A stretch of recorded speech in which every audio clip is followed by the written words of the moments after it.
Lo hacemos en Caracas. Familiares de los presos políticos han vuelto a la Fiscalía para entregar un nuevo exhorto y que sean revisados así los expedientes de sus allegados y sean excarcelados. ¿A quién tiene detenido? A mi hijo, Vargas José Luis. Sí. ¿Dónde está? Está ahorita en el penal de Tocorón. Claro, ya ellos le han hecho un tour de las Américas, como lo llamo yo. Lo pasaron primero a Puente Ayala, posteriormente pasan a Yare y ahora están allí. Sí, ¿De dónde son? de Anzoátegui. Sí. Oye, ese viaje de Anzoátegui a Tocorón. No, sí, bueno, es fuerte, ¿no? Porque tenemos ya días acá, yo por lo menos tengo ya un mes en Tocorón, esperando la liberación de ellos, ¿no? Sin embargo, hasta ahorita no hemos visto respuesta de ellos. ¿Cómo es ese día a día, exacto, en Tocorón?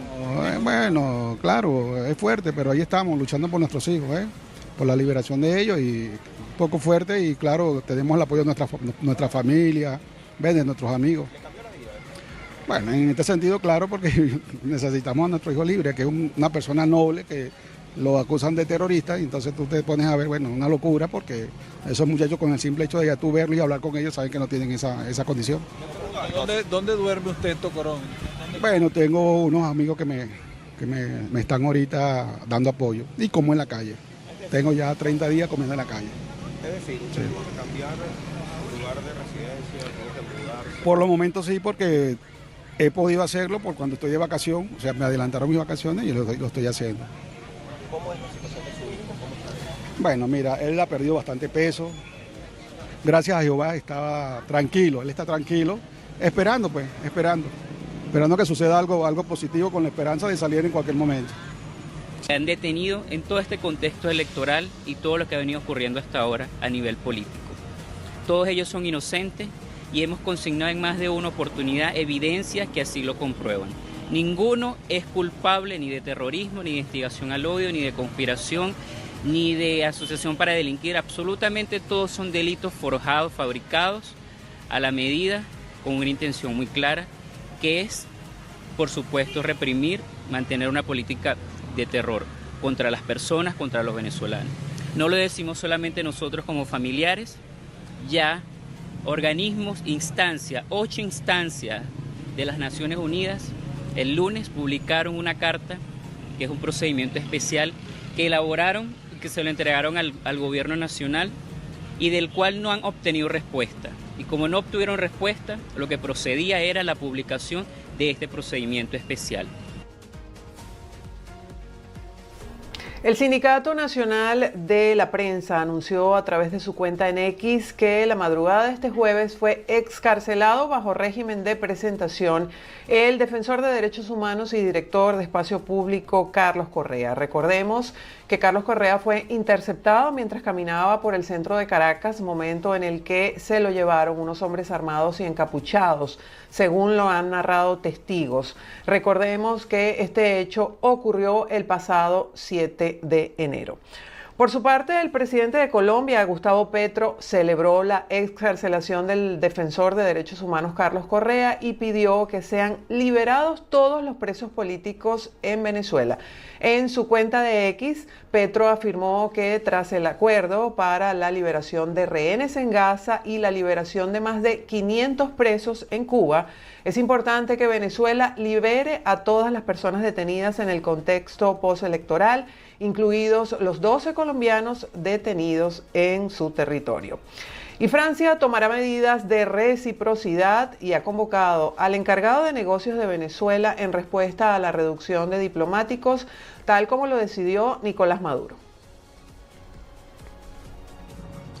El Ministerio francés de Exteriores convocó al encargado de negocios de Venezuela en Francia y tomará las medidas de reciprocidad que considere necesarias, luego de que Caracas decidiera reducir el número de diplomáticos franceses en el país, además de dar un plazo de 48 horas para cumplir la medida, y los diplomáticos en el país deberán contar con la autorización escrita de la Cancillería para desplazarse más de 40 kilómetros desde la Plaza Bolívar de Caracas, garantizando el estricto cumplimiento de sus funciones. En un comunicado, el gobierno de Emmanuel Macron señaló que Francia está en contacto con Países Bajos e Italia, afectados por la medida. En este sentido, rechazó categóricamente las alegaciones de injerencia y ratificó que se debe mantener un diálogo con el conjunto de las partes para facilitar una salida a la crisis. Francia resaltó que sus diplomáticos trabajan al servicio de cooperaciones bilaterales importantes, como en el terreno de la seguridad y la cultura o el humanitario, y se lleva a cabo plenamente en el marco de las convenciones de Viena que regulan la actividad diplomática y consular. El pasado martes 14, Caracas ordenó reducir la representación diplomática de los 3 países europeos por la presunta conducta hostil en apoyo a grupos extremistas y su supuesta intromisión en asuntos internos, según un comunicado de la Cancillería venezolana, luego del apoyo que Italia, Francia y Países Bajos manifestaron a Edmundo González Urrutia y María Corina Machado.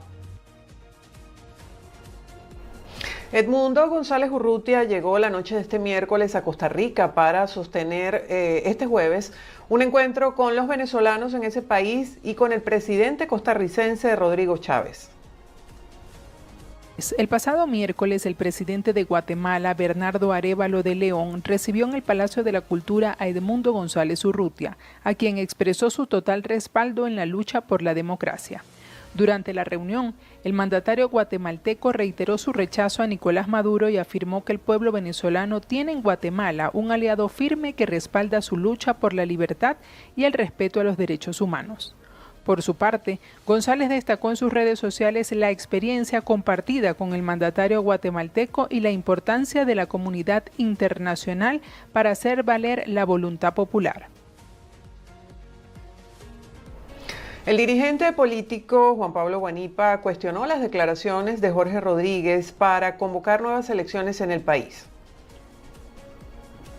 Hablas de un diálogo honesto, de un diálogo entre demócratas. Tú, Jorge, ¿se puede tener más cinismo? Tú no fuiste el que le juraste a Maduro que él ganaría la presidencia que perdió de calle. ¿No le decías que anulando democráticamente las primarias vía TSJ, inhabilitando democráticamente a María Corina, proscribiendo a los partidos políticos y entregándole democráticamente sus siglas a tus alacranes, impidiendo democráticamente que votaran más de 5 millones de personas, ganaba la presidencia sin problemas?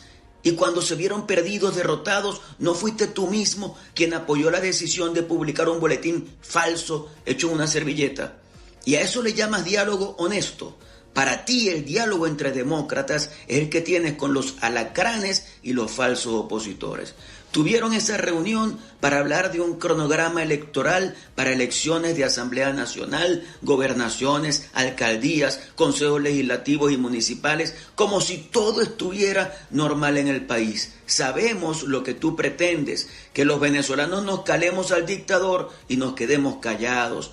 Pero eso no va a pasar, Jorge, porque Maduro no cumple con el 231 constitucional que dice que el candidato electo asume posesión el 10 de enero. Y todos, incluyéndote a ti y a Maduro, sabemos que él no fue electo porque este pueblo lo repudia a él y a ti. Que por cierto, tanto tu cara como la del dictador eran un poema en ese sombrío acto de falsa juramentación en la que solo había eso, dictadores.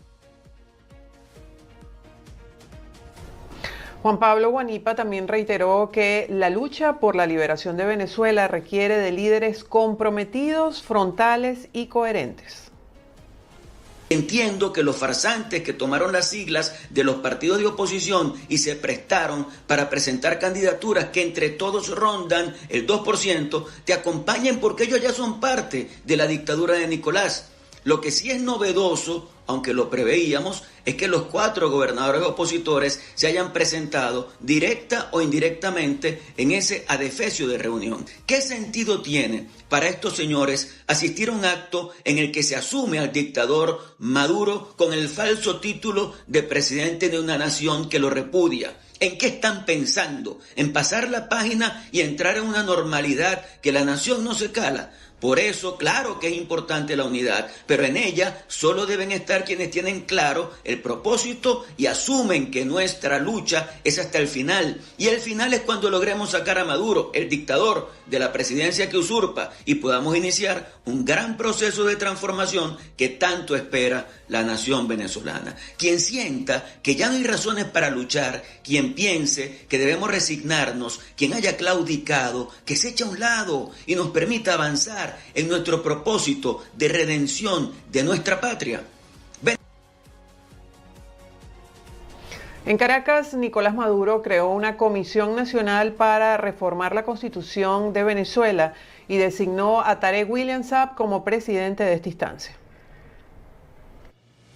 Una gran y poderosa reforma de la Constitución para ampliar la democracia, definir el perfil de la sociedad a construir y definir claramente las bases de la nueva economía. 3 elementos. Por eso he decidido firmar aquí, en este acto, la creación de la Comisión Nacional Unitaria e Incluyente para la Reforma Constitucional, y le he pedido al constituyente Tarek William Saab que sea el presidente de la Comisión Nacional por la Reforma Constitucional. Por su experiencia como jurisconsulto, como defensor de los derechos humanos. Revisamos otras informaciones. En Carabobo denuncian condiciones críticas en el banco de sangre de la ciudad hospitalaria Dr. Enrique Tejera de Valencia. De acuerdo con la especialista, la unidad carece de dotación constante de insumos y reactivos, además presenta falta de personal calificado. Estamos completamente sin ningún tipo de insumo, tanto así que el donante ya se ha dirigido que va a donar porque le van a operar un familiar o porque requiere su familiar ser transfundido, o incluso hasta el voluntario, que se supone que tenemos un trato no especial, pero sí por el hecho de que va simplemente porque es altruista y quiere donar, tiene que comprar la bolsa de donación, llamada bolsa de donación triple, porque es una bolsa madre con 2 anexas, y eso tiene un valor en las casas médicas de hasta $30 incluso. Otros la consiguen un poco más barato, pero para nosotros, para el personal, es muy doloroso tener que salir y decirle a la persona que viene, ¿verdad?, con el ánimo de donar porque tiene una situación de emergencia, porque tiene un paciente allí, un familiar, y tiene que salir a comprar la bolsa. Aparte de eso, también se compran los reactivos con los que nosotros hacemos los grupos sanguíneos y las pruebas de compatibilidad, porque cuando se nos acaba los reactivos, para nosotros saber si un paciente es A positivo o es O positivo o es RH positivo, nosotros tenemos que decirle al familiar que por favor vaya y compre ese reactivo. A pesar de los desafíos, instó a la población a donar sangre regularmente. Recordó que a través de esta práctica otros pueden vivir.